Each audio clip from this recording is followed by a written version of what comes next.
विभिन्न समय रे दशम बोर्ड परीक्षार रिजल्ट बाहरिबा परे कि जुक्त दुई रिजल्ट बाहरिला परे अनेक छात्र छात्री मतामत निगला परे सेमाने किए इंजीनियर होबार स्वप्न देखि था किए डाक्तर होबार स्वप्न देखि था किंतु वर्तमान व्ययबहुल समाज रे गोटे पिला को डाक्तर करी गढ़ी तोलिबारे बापा मांकर सक्षमता उपरे आ निर्भर करे। आज गोटे खुशीर मुहूर्त पुरी जिला अस्तरंग ब्लॉक रे देखा मिली। गोटे चाषी घर पुओ जे नीट परीक्षा रे ऑल इंडिया बेसिस रे 7135 रैंक रे उत्तीर्ण होइचंती।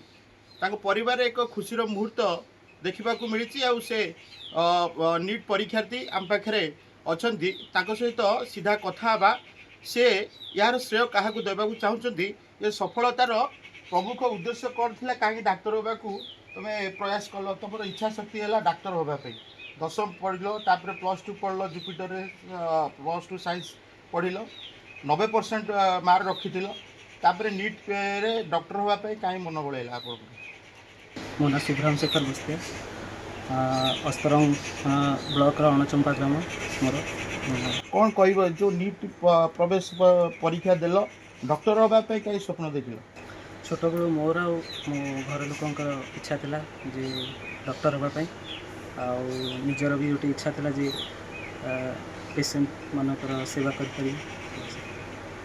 अच्छा नीट रे आपन जिते नीट परीक्षा देले दिन केते घंटा परिश्रम करती और आशा थिला आपन पाइबे बेली ऑल इंडिया बेसिस रे पूरी 7135 रैंक पाइछ ये गोटे छोट कथा नुह पुणी चाषी घर पुओ आम अंचल एटा प्रथम थर पे देखा मिली।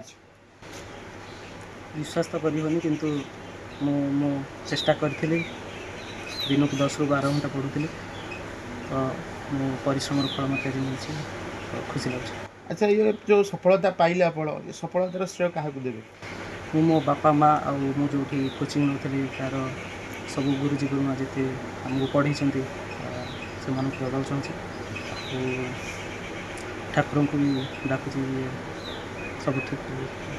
आम जो आप देखुवे सब मार्केट जो कॉर्पोरेट मार्केट रे आप देखुवे बहुत कॉर्पोरेट हॉस्पिटल कोटी कोटी टंका पिला माने डोनेशन दौरान डाक्तरी पाठ पढ़ुं आप जो नीट रे प्रवेश कले गोटे थर सफलता पाई नथिले द्वितीय थर भी प्रयास जारी करथिले आपण उद्यम आपणकर जो परिश्रम आज आपन को श्रेय देछि। आपण परिवार आपन केते सहयोग करथिले? बहुत सहयोग करछन। मु जिते गोटे थर पाई नथिले तो मन भांगी जाइए तो मुझे भाभी आ गए ड्रप न नहीं किंतु घर लोक मत मोटिवेशन देले जे आ गए ड्रप नहीं ट्राई करके आज पाई केते खुशी अच्छे सांगसाथी मैंने आप कौन सब कहते सांगसाथी मोर केतेटा सांग पाई भी जाइए आ जो मैंने मो सहित एथर एग्जाम से मैंने भी किसी जन पाई तो खुशी लगुच से पाई। अच्छा आपंकर आशा थिला ऑल इंडिया बेसिस रे पूरी 7135 रैंक पाइबे ये भली आशा करथिले? रैंक रे तो आशा करनथिले जेकी परिश्रम करथिले जानि थिले जे हां ठीक ठाक आसी जीवो आसी तो खुशी। जा कहूथिले दिन को 10 ରୁ 12 घंटा परिश्रम करथिले केबे तांकर उद्यम को से भांगी नथिले। आमे देखिबा जदि किछि पिला गोटे थररे कोनोसी परीक्षा रे ता असफलता करंती तांको परिवार तांको प्रोत्साहन जोगाइनी एवं तांको मेंटाली हारास करा जाए से आगु को बढ़ी पारेनी किंतु इठी आ गोटे चित्र सामना को आसुची जेतेबेले सी गोटे थर नीट परीक्षा रे सक्सेस होई नथिले किंतु चाषी घर हेले भी तांको बापा माँ माने तांको प्रोत्साहन जोगाइथिले एवं आउ थरे उद्यम करिकरी सेही स्तर रे पहुंचिया पई तांको समस्त सहयोग प्रदान करथिले।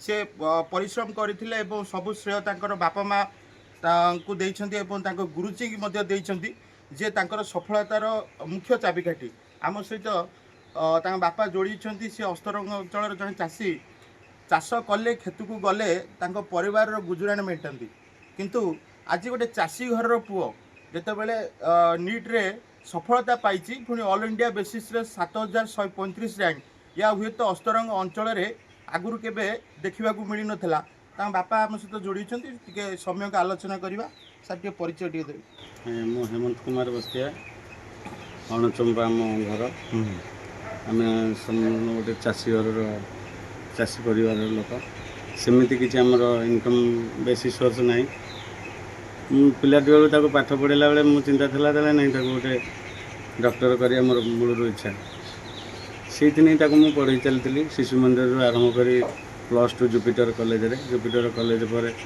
ନୀଳକଣ୍ଠ ନଗରରେ ଗୋଟେ ବର୍ଷ ନେଲା, ସେ ବର୍ଷ ହେଲାନି। ସେକେଣ୍ଡ ବର୍ଷ ଗୋଟେ ଯୁବୋଦୟରେ ନେଲା, 626 ମାର୍କ ରଖିଲା ପରେ ବି ସିଲେକ୍ସନ୍ ହେଲାନି। ସେଇ ବର୍ଷ କେଳେଙ୍କାରୀ ଟିକେ ହେଇଗଲା ଯେଉଁ ଆମର ନିଟ୍ର କେଳେଙ୍କାରୀ। ତଥାପି ମନୋବଳ ଭାଙ୍ଗି ନଥିଲା। ପୁଅକୁ ମୁଁ ଭାବୁଥିଲି ନାଇଁ ଦେଇଦେବା, ଭେଟନାରୀ ଦେଇଦେବା ବୋଲି।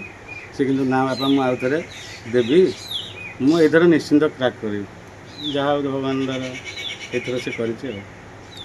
ଗୋଟେ କଥା ଏଠି କହିବା, ଯେତେବେଳେ ପୁଅ ବାରମ୍ବାର ପ୍ରୟାସ କରିଥିଲା, ତାର ସ୍ୱପ୍ନ ଥିଲା ମୁଁ ଗୋଟେ ଡାକ୍ତର ହେବି, କିନ୍ତୁ ଆପଣଙ୍କ ପାଖରେ ସେତିକି ସକ୍ଷମ ନଥିଲା। ଯଦି ପୁଅ ନିଟ୍ରେ ଭଲ ରେଜଲ୍ଟ ନ କରେ, ଯଦି ସଫଳତା ନ ପାଏ, ତାହେଲେ ଆପଣ କ'ଣ ଅନ୍ୟ ଯେଉଁ ଆମର ଦେଖିବା, ଯଦି ଯେଉଁ ବିଜନେସମ୍ୟାନ୍ ମାନେ କର୍ପୋରେଟ୍ ହାଉସ୍ରେ ଯେତେବେଳେ ଡୋନେସନ୍ ଦେଇକରି ପିଲାକୁ ପାଠ ପଢ଼ାନ୍ତି, ଡାକ୍ତରୀ ପାଠ ପଢ଼ାନ୍ତି, ଆପଣ ସେଇ ସ୍ତରରେ ପହଞ୍ଚିବା ପାଇଁ କେବେ ଆଶା କରିଥିଲେ ନା ଆପଣ ବିଶ୍ୱାସ ଥିଲା? ନାଇଁ, ବିଶ୍ୱାସ ନଥିଲା। ମୋର ବିଶ୍ୱାସ ଥିଲା 100% ସେ ନିଶ୍ଚିନ୍ତ କରିବ। ଏଇ ଭରସା ନେଇକରି ମୁଁ ତାକୁ ଆଗକୁ ଦେଇଥିଲି। ଆଚ୍ଛା, ରେଜଲ୍ଟ ବାହାରିଲା ପରେ ଆପଣ କେତେ ଖୁସି ଭାରି ଅଛନ୍ତି? ଖୁସି ଅଛି। ଯାହା ହଉ ଟିଚରମାନଙ୍କୁ ମୁଁ ଧନ୍ୟବାଦ ଦେବି। ତାଙ୍କର ପ୍ରଥମ ଗୁରୁ ଆମ ପ୍ରଦୀପ ଗୁରୁଜୀ, ଡଲୁ ଗୁରୁଜୀ, ସେମାନଙ୍କର ଉଦ୍ୟମ ପ୍ରଥମରୁ ଷ୍ଟାର୍ଟିଂରୁ ତାକୁ ପାଠ ପଢ଼ାଉଥିଲେ। ବହୁତ ସେମାନେ କରିଛନ୍ତି ସେମାନଙ୍କ ପାଇଁ। ଆଉ ସେମାନେ ବି ସବୁବେଳେ କୁହନ୍ତି ଭାଇ ସେ ଯେମିତି ହେଲେ ପାଇବ, ତାଙ୍କୁ ଆଉ ଥରେ ଟ୍ରାଏ କର। ତାଙ୍କ ପ୍ରୋତ୍ସାହନରେ ମୁଁ ତାକୁ ଚଲେଇଥିଲି। ଯାହା କହୁଥିଲେ, ଯେତେବେଳେ ପୁଅର ଯେତେବେଳେ ସକ୍ସେସ୍ ହେଉନଥିଲା, ସେ ସମୟରେ ବାପା ମଧ୍ୟ ଆଶା ଉଜ୍ଜୀବିତ କରିଥିଲେ ଏବଂ ତା ଗୁରୁଜୀ ମାନେ ମଧ୍ୟ ସେତିକି ଆଶା ଉଜ୍ଜୀବିତ କରିଥିଲେ। ଏବଂ ଯିଏ ମେଧାବୀ ଛାତ୍ର, ସିଏ ମଧ୍ୟ ତା ଆଶା ଭାଙ୍ଗି ନଥିଲା। ତାର ଲକ୍ଷ୍ୟ ଗୋଟେ ଥିଲା, ମୁଁ ଡାକ୍ତର ହେବି, ଯାହାକି ଫଳରେ ଆଜି ସେ ସଫଳତା ପାଇଛି। ଯାହାକୁ ନେଇକରି ତାଙ୍କ ପରିବାରରେ, ଚାଷୀ ପରିବାର ହଉ ପଛେ କି ଚାଷୀ ପରିବାରରେ ଗୋଟେ ଖୁସିର ମାହୋଲ ଦେଖିବାକୁ ମିଳିଛି। ପୁରୀ ଜିଲ୍ଲା ଅସ୍ତରଙ୍ଗ ବ୍ଲକରେ ଏଇଭଳି ମେଧାବୀ ଛାତ୍ର ଯିଏ ଅଲ୍ ଇଣ୍ଡିଆ ବେସିସ୍ରେ 7135 ର୍ୟାଙ୍କରେ ନିଟ୍ ପରୀକ୍ଷାରେ ସକ୍ସେସ୍ ହେଇଛନ୍ତି, ଯାହାକୁ ନେଇକରି ଏ ଅଞ୍ଚଳରେ ଅନେକ ଚର୍ଚ୍ଚା ମଧ୍ୟ ଆଜି ହେଇଛି, ଯାହାକୁ ନେଇକରି ସମ୍ପୂର୍ଣ୍ଣ ପରିବାର ଗ୍ରାମାଞ୍ଚଳରେ ମଧ୍ୟ ଖୁସିର ମାହୋଲ ଦେଖିବାକୁ ମିଳିଛି। ଅସ୍ତରଙ୍ଗରୁ ଆର୍ଯ୍ୟ ବିଶ୍ୱାଳଙ୍କ ରିପୋର୍ଟର ଷ୍ଟୁଡିଓ।